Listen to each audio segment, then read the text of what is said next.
Hi friends, எல்லோருக்கும் வணக்கம். எல்லோரும் எப்படி இருக்கீங்க? நல்லா இருக்கீங்களா? இன்றைக்கி அடுத்த பகுதி தான் பார்க்க போகிறோம். அதுக்கு முன்னாடி நீங்கள் செய்ய வேண்டிய விஷயம் என்ன அப்படின்னு கேட்டிங்கன்னா, மிஸ்ஸஸ் வெல்த் டிப் சேனலை மறக்காமல் சப்ஸ்கிரைப் பண்ணிக்கோங்க. கீழே இருக்க பெல் பட்டனையும் கிளிக் பண்ணிக்கோங்க. அப்போ தான் நான் போடுற வீடியோஸ் எல்லாம் உங்களுக்கு உடனுக்குடன் நோட்டிஃபிகேஷன் வரும். வாங்க கதைக்குள்ளே போகலாம். அவங்கக்கிட்ட நான் காதில் சொன்னதுக்கப்புறம் எனக்கு ஓரளவு மன திருப்தி இருந்துச்சு. என்ன அப்படின்னா, பரவாயில்ல, அவங்க ஏற்றுக்கிட்டாங்க நம்மளோட காதலை. இருந்தாலும் நம்ம ஃபேமிலியை நம்ம சமாளிக்கிறது தான் ஒரு பெரிய விஷயம் அப்படிங்கிற மாதிரி தோணுச்சு. அதுக்கப்புறம் அவங்க எங்கள் வீட்டில் ஒரு நார்மலாகவே இருக்க ஆரம்பித்தாங்க. அதுக்கப்புறம் அம்மாவுக்கும் அடிக்கடி ஃபோன் பேசிக்கிட்டு இருந்தேன். அம்மா அங்கே ஊரில் இருக்கிறது ரொம்ப சந்தோஷமாக இருக்கிறதுனால கொஞ்ச நாள் அங்கேயே இருக்கணும் அப்படின்னு அப்பாவும் நினச்சாங்க. இவங்க தான் இங்கே வேலை பார்க்குற வாசி. எங்களுக்கு சாப்பாட்டுக்கெல்லாம் எந்த பிரச்சனையும் இல்லை. அன்னைக்கு எப்போதும் போல தான் எனக்கு கொஞ்சம் உடம்பு முடியல. எனக்கு ஒரு மாதிரி காய்ச்சலாக இருந்ததுனால நான் ஆஃபீஸ் போகாமல் இருந்தேன். அப்பா கடைக்கு எப்போதும் போல் போயிட்டாங்க. இவங்க அப்போ தான் கிளம்பிகிட்டு இருந்தாங்க. நான் கிளம்பலையா அப்படின்னு சொல்லிட்டு கேட்டாங்க என்கிட்ட. எனக்கு உடம்பு முடியலன்னு சொன்னோன்னே இவங்க சொன்னாங்க, நான் வேணால் இருந்து பார்த்துக்கட்டுமா அப்படின்னு சொன்னாங்க.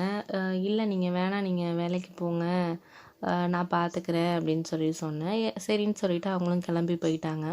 அப்புறம் டேப்லெட் சாப்பிட்டு ஒரு படுத்திருந்தேன். எனக்கு கொஞ்சம் ரொம்பவே ஒரு மாதிரி தலையெல்லாம் வலிக்கிற மாதிரி இருந்துச்சு. ஒரு போய் ஒரு 1 மணி நேரம் 2 மணி நேரத்துக்குள்ளேயே எனக்கு இந்த மாதிரி ஒரு மாதிரி உடம்பு ரொம்பவே கொஞ்சம் முடியாத மாதிரி இருந்துச்சு. எனக்கு என்ன பண்ணுறதுன்னு தெரியல. இருந்தாலும் நம்ம அவங்கள தொந்தரவு பண்ணக்கூடாதுன்னு இருந்தேன். கரெக்டாக ஒரு 12 மணிக்கெல்லாம் 9 மணிக்கு போனவங்க 12 மணிக்கெல்லாம் வந்துட்டாங்க. எனக்கு ரொம்ப ஹாப்பியாக இருந்துச்சு, பரவாயில்ல வந்துட்டாங்கன்ட்டு. அப்போ தான் என்கிட்ட சொன்னாங்க, எனக்கு நீங்கள் இங்கே உடம்பு முடியாமல் இருந்தோன்னா அங்கே போய் எனக்கு வேலை பார்க்கவே தோணலை, என்ன பண்ணிகிட்டு இருக்கீங்களோ என்ன அப்படிங்கிற ஒரு சிந்தனையிலே இருந்துச்சு. அதனால தான் நான் உடனே கிளம்பி வந்துட்டேன்.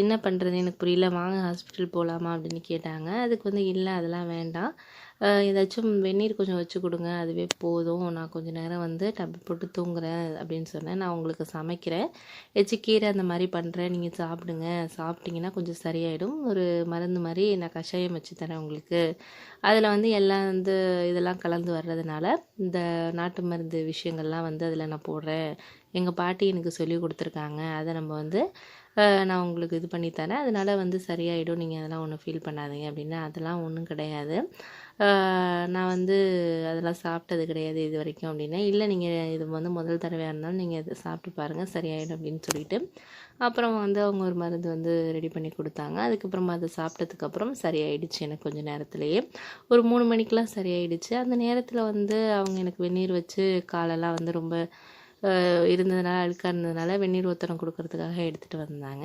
அந்த சமயத்தில் அவங்க வெந்நீர் ஒத்தடம் கொடுக்க ஆரம்பித்தோடனே எனக்கு எனக்கும் அவங்களுக்கும் ஒரு இணை பிரியாத அந்த நேரத்தில் ஒரு உறவு ஆரம்பிக்க ஆரம்பிச்சிச்சு. 2 பேரும் ரொம்ப சந்தோஷமாக இருந்தோம் அந்த நேரத்தில். அவங்களும் அதை வேண்டான்னு என்னை தடுக்கலை. எனக்கும் அவங்களோட அந்த மாதிரி இருந்த ஒரு நேரம் ரொம்ப பிடிச்சிருந்துச்சு.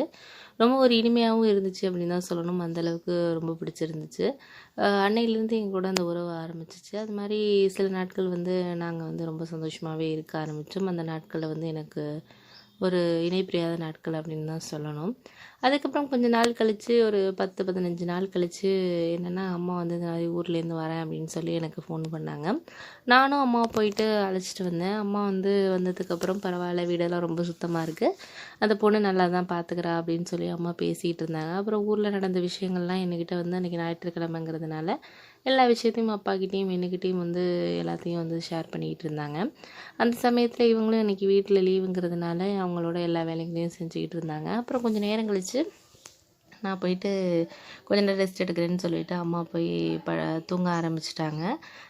அதுக்கப்புறம் சில நாட்கள் கழித்து அம்மா என்ன சொன்னாங்கன்னா, நான் மாமா ஒரு பொண்ணு சொல்லியிருக்காரு, நம்ம சொந்தக்காரங்களே அந்த பொண்ணு ஃபேமிலி நல்லா இருக்குடா, உனக்கு கண்டிப்பாக பொருத்தமாக இருக்கும் அப்படின்னு சொன்னாங்க. சரி அப்படின்னு சொல்லிட்டு எனக்கு இதை இப்போ வெளிப்படுத்துறது சரியாக இருக்குமான்னு தோணலை. அதனால் ஒரு 2 நாள் ஆகட்டும் அதுக்கப்புறம் அப்படின்னு சொன்னேன். ஆனால் அம்மா நான் சொல்கிறத கேட்கவே இல்லை, அந்த பொண்ணை பற்றியே பேசிக்கிட்டு இருந்தாங்க.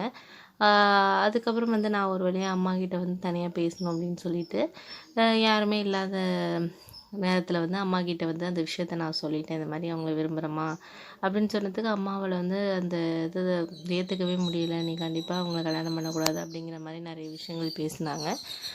அதுக்கப்புறம் ஒரு வழியாக அவங்களும் கன்வின்ஸ் ஆனாங்க. கன்வின்ஸ் ஆகியிருந்தாங்க. அதுக்கப்புறம் சரி நான் அந்த பொண்ணை ஏற்றுக்கிறேன், ஒன்றும் பிரச்சனை கிடையாது. ஆனால் கொஞ்சம் நாள் போகட்டும், ஒரு 6 மாதம் 1 வருஷம் போகட்டும் அப்படிங்கிற மாதிரி சொன்னாங்க. சரிம்மா நான் எவ்வளோ நாள் வேணாலும் வெயிட் பண்ணுறேன் அப்படிங்கிற மாதிரி நான் அவங்கக்கிட்ட சொன்னேன்.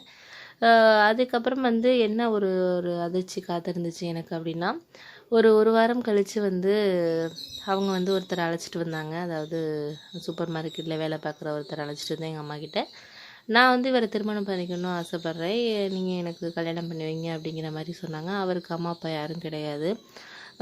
அவர் வந்து ஒரு வாய் பேச முடியாதவர். அவர் வந்து என்னை விரும்புகிறேன் அப்படின்னு சொன்னார். நான் அவரோட காதலை ஏற்றுக்கிட்டேன். எங்களை வந்து நீங்கள் சேர்த்து வைங்க அப்படின்னு சொன்னாங்க.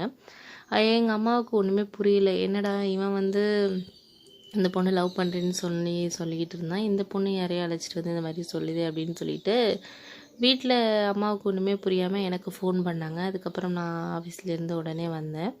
அதுக்கப்புறம் என்ன நடந்ததுங்கிறத நான் அடுத்த வர பகுதியில் உங்ககிட்ட சொல்கிறேன்.